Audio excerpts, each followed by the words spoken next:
Bonjour, je suis Pierre Paya. Aujourd'hui, je vous présente une évolution en fait du Magister, le Magister Pro de Canerton, qui est un très beau casque, un peu différent du Magister tel qu'on le connaissait.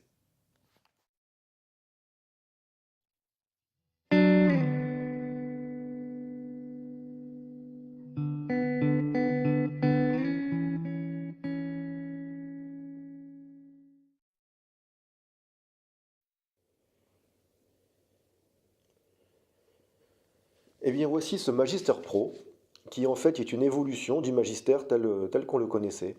Euh, alors, tout le système ici d'arc qui pour tenir les écouteurs, voilà, de coulisses à cran là, pour régler la hauteur, et le bandeau, voilà, tout ce système est donc exactement hein, le même que sur le Magister, avec une différence bien sûr, c'est que Kenerton a apporté ici un film plastique, une sorte de vernis en fait, sur les pièces en plastique hein, pour les rigidifier et pour qu'elles tiennent mieux dans le temps. On a eu quelques petits problèmes de fissures, en l'occurrence sur cette pièce-ci, sur quelques exemplaires. Et donc là, en principe, ce souci est résolu. La pièce interne ici aussi,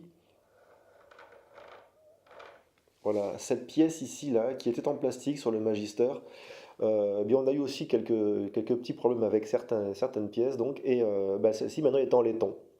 Donc on a le pas de vis en laiton, cette plaque est en laiton, et on espère qu'ainsi on n'aura plus de soucis non plus de ce côté-là. Autrement, bah, le bandeau, lui, est en cuir, exactement comme sur le Magister, avec ici une gravure marquée, enfin Canerton.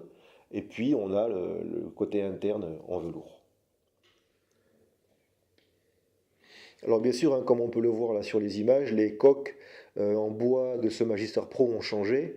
D'abord, le bois, c'est du sapelli, hein, c'est plus du chêne démarré tel qu'on l'avait sur le Magister d'origine.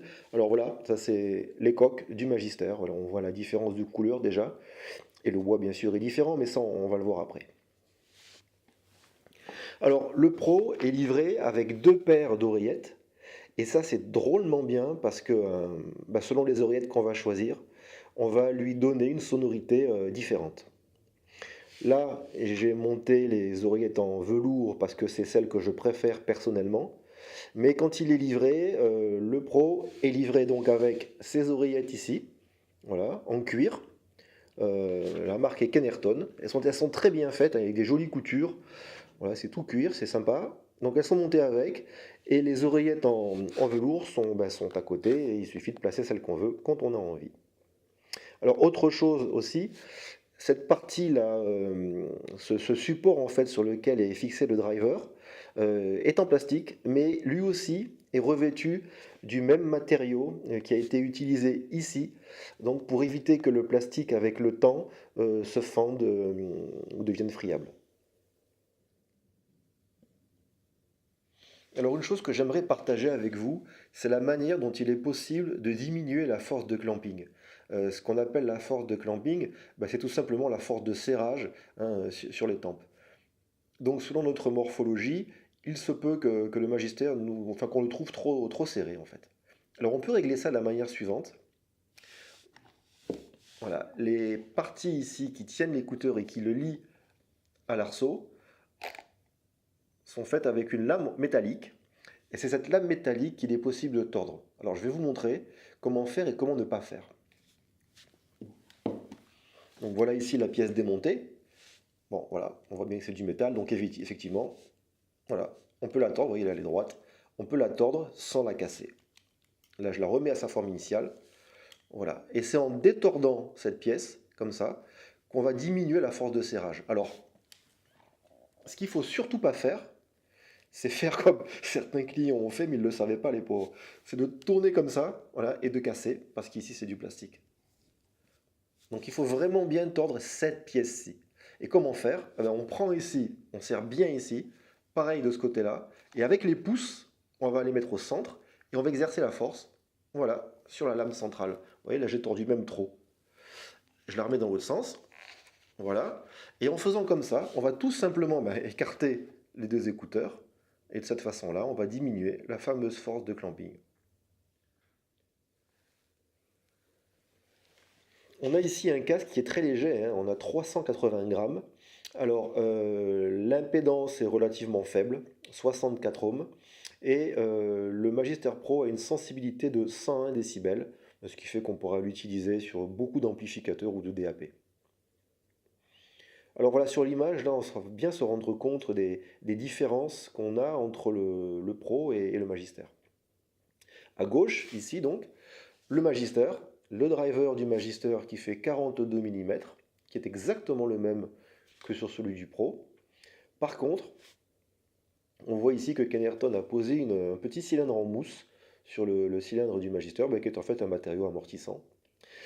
Ici, on a entre la platine où vient le câble, hein, la platine du connecteur, et le driver, on a une liaison faite par deux câbles qui sont des câbles ordinaires, alors que sur le Pro, on a des brins ici de fil de Litz, donc de meilleure qualité.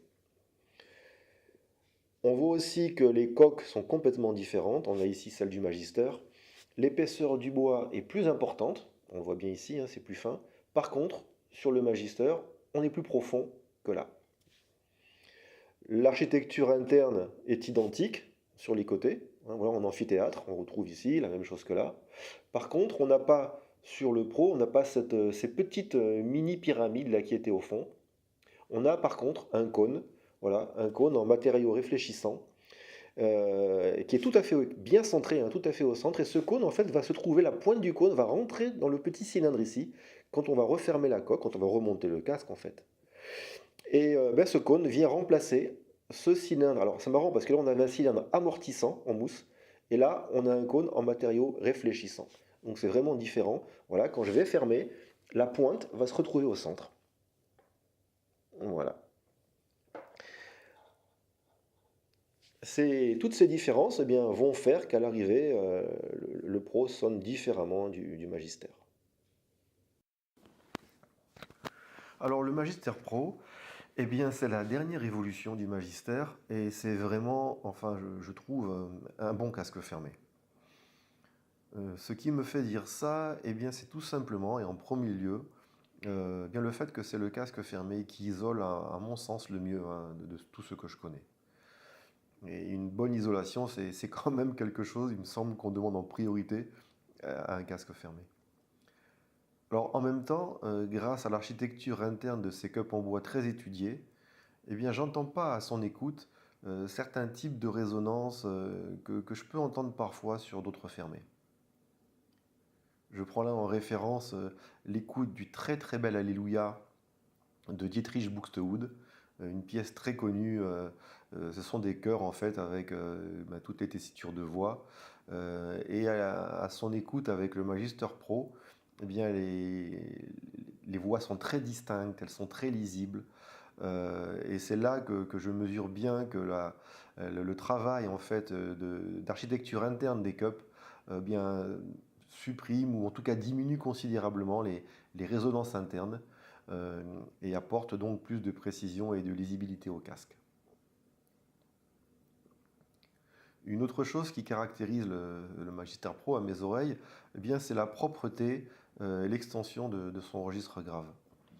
Il n'en rajoute pas, il n'est pas boum boum du tout. Voilà, le grave est beau, mais il est là juste quand il faut. Alors il est en plus très propre, ce grave, il est très sec et impacté. Bon, bien sûr, hein, il va falloir un ampli pour ça qui suive dans ce registre. D'ailleurs, pour bien mesurer la qualité du grave du Magister Pro, je vous invite à écouter la piste My Love Is, piste issue de l'album de Dinah Krall, Love Sense. Alors, c'est une piste sur laquelle on a des pizzicati de contrebasse. C'est très sec, c'est bien tendu, ça descend bas. Et c'est pas toujours aussi beau hein, avec tous les casques. Et là, le Pro s'en tire vraiment très très bien. Alors exactement comme avec le Vali de Kenerton toujours, j'ai beaucoup de vie, j'ai ici beaucoup de rythme.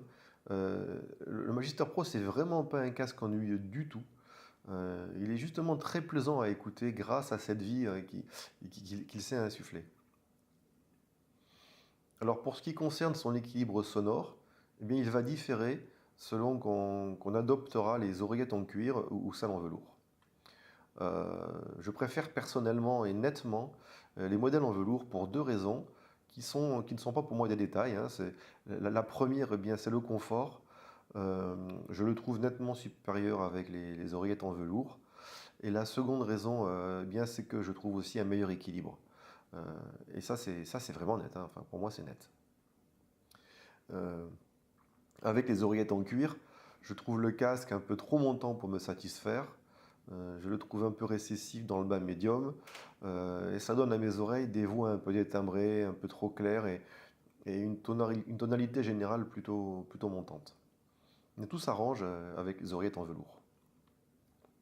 Le casque s'adoucit, il récupère un équilibre bien plus crédible et satisfaisant. Enfin, pour mes oreilles, bien sûr.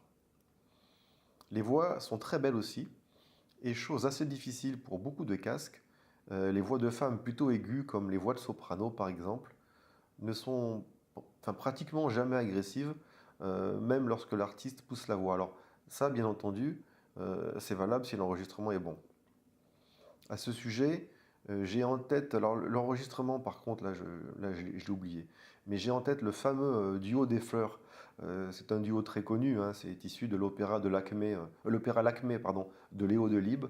Eh bien, là, on a une soprano, on a une mezzo-soprano, elle pousse la voix, à certains moments, eh bien, je ne suis pas gêné du tout et par aucune dureté. Alors finalement, on se retrouve ici avec un casque, un vrai fermé qui isole vraiment de l'extérieur, bien dynamique, bien timbré et bien équilibré. En comparaison directe d'ailleurs avec le Magister première génération, le Pro présente un meilleur équilibre général et plus de douceur dans le haut médium aigu. Alors, il coûte 700 euros. Bien sûr, c'est très cher pour beaucoup d'entre nous et ça, j'en suis bien entendu conscient. En même temps, vu le prix moyen des casques haut de gamme d'aujourd'hui, franchement, hein, je trouve le Magister Pro très bien placé, eu égard à ce qu'il nous donne justement musicalement.